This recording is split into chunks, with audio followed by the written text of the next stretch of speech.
Hello, USA ta ha pa channel tang karon lang le ka subscriber du tak te min lo like ya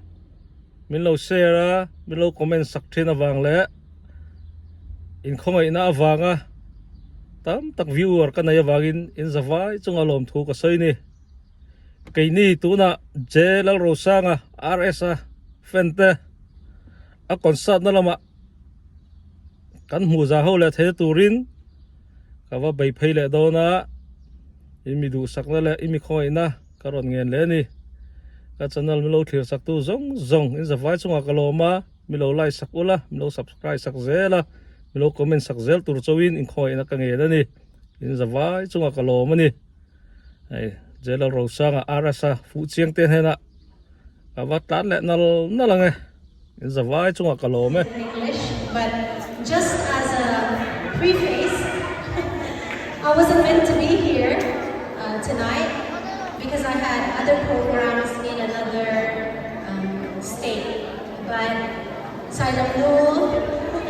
and Sarah, they especially requested that I should be here.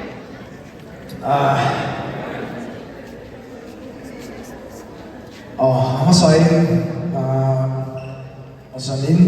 Sanin ito kayo.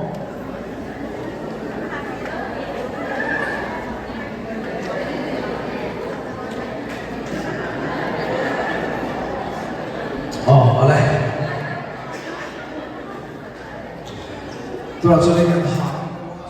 ai RS Zara kan top thei lo bang nu po la ka ta sale don ala di kan phur tlang ani